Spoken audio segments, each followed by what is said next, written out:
মোহিনী একাদশী ব্রত মাহাত্ম্য। কুর্মপুরাণে বৈশাখ শুক্লপক্ষের মোহিনী একাদশী ব্রত মাহাত্ম্য বর্ণনা করা হয়েছে। মহারাজ যুধিষ্ঠির বললেন, হে জনার্দন, বৈশাখ শুক্লপক্ষে একাদশী কি নাম, কি ফল, কি বিধি, এ সকল কথা আমার নিকট বর্ণনা করুন। উত্তরে ভগবান শ্রীকৃষ্ণ বললেন, হে ধর্মপুত্র, আপনি আমাকে যে প্রশ্ন করেছেন, পূর্বে শ্রী রামচন্দ্র ও বশিষ্ঠের কাছে এই একই প্রশ্ন করেছিলেন। তিনি জিজ্ঞাসা করেছিলেন, হে মুনিবর, আমি জনকনন্দিনী সীতার বিরহজনিত কারণে বহু দুঃখ পাচ্ছি, তাই একটি উত্তম ব্রতের কথা আমাকে বলুন, যার দ্বারা সর্বপাপ ক্ষয় হয় ও সর্বদুঃখ বিনষ্ট হয়। এই কথা শুনে বশিষ্ঠদেব বললেন, হে রামচন্দ্র, তুমি উত্তম প্রশ্ন করেছ। যদিও তোমার নাম গ্রহণেই মানুষ পবিত্র হয়ে থাকে, তবুও লোকের মঙ্গলের জন্য তোমার কাছে সর্বশ্রেষ্ঠ ও পরম পবিত্র একটি ব্রতের কথা বলছি। বৈশাখ মাসের শুক্লপক্ষে একাদশী মোহিনী নামে প্রসিদ্ধা এই ব্রত প্রভাবে মানুষ সকল পাপ, দুঃখ ও মোহজাল চিরেই বিনষ্ট হয়। তাই মানুষের উচিত সকল পাপ ক্ষয়কারী ও সর্বদুঃখ বিনাশী এই একাদশী ব্রত পালন করা। একাগ্র চিত্তে তার মহিমা তুমি শ্রবণ করো, এই কথা শ্রবণ মাত্রে সমস্ত পাপ বিনষ্ট হয়। পবিত্র সরস্বতী নদীর তীরে ভদ্রাবতী নামে এক সুশোভনা নগরী ছিল। চন্দ্রবংশ যার দ্বিতীমান নামে এক রাজা সেখানে রাজত্ব করতেন। সেই নগরীতে ধনপাল নামে এক বৈশ্য বাস করতেন। তিনি ছিলেন পুণ্যকর্মা ও সমৃদ্ধিশালী ব্যক্তি। তিনি নলকূপ, জলাশয়, উদ্যান, মঠ ও গৃহ ইত্যাদি নির্মাণ করে দিতেন। তিনি ছিলেন বিষ্ণুভক্তিপরায়ণ ও শান্ত প্রকৃতির মানুষ। সুমনা, দ্বিতীমান, মেধাবী, সুকৃতি ও দৃষ্টিবুদ্ধি নামে তার 5 জন পুত্র ছিল। পঞ্চম পুত্র দৃষ্টিবুদ্ধি অতি দুরাচারী। সে সর্বদা পাপ কর্মে লিপ্ত থাকত। পরস্ত্রী সঙ্গী, বেশ্যাসক্তা, লম্পট ও দুষ্কৃতিক্রিয়া প্রভৃতি পাপে সে অত্যন্ত আসক্ত ছিল।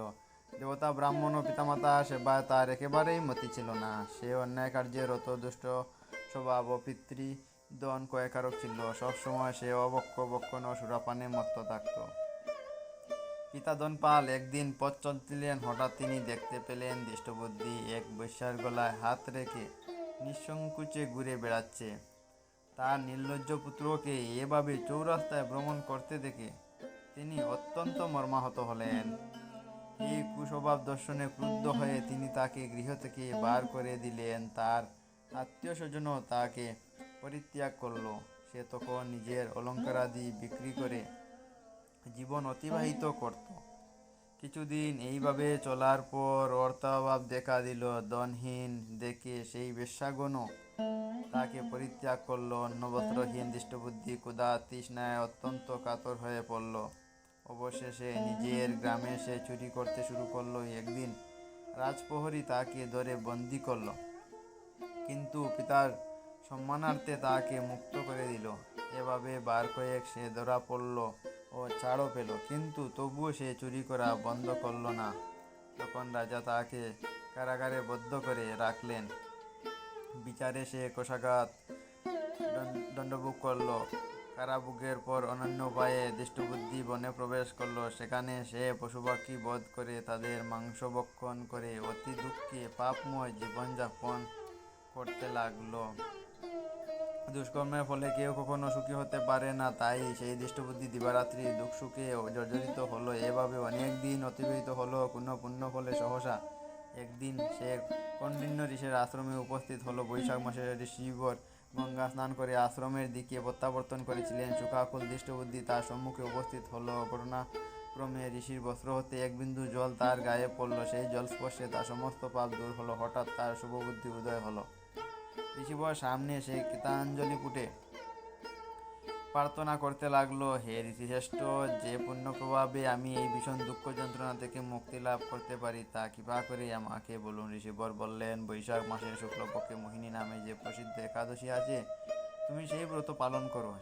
এই ব্রতের ফলে মানুষের বহু জন্মার্জিত পর্বত পরিমাণ পাপ রাশিও ক্ষয় হয়ে থাকে। মহামুনি বৈশিষ্ট্য বললেন, কৌণ্ডিন্য ঋষির উপদেশ শ্রবণ করে প্রসন্নচিত্ত দৃষ্টবুদ্ধি সেই ব্রত পালন করল।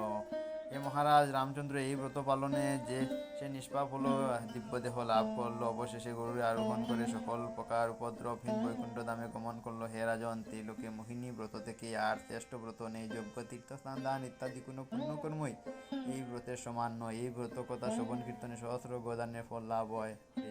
হরে কৃষ্ণ কৃষ্ণ কৃষ্ণ হরে হরে, হরে রাম রাম রাম হরে হরে।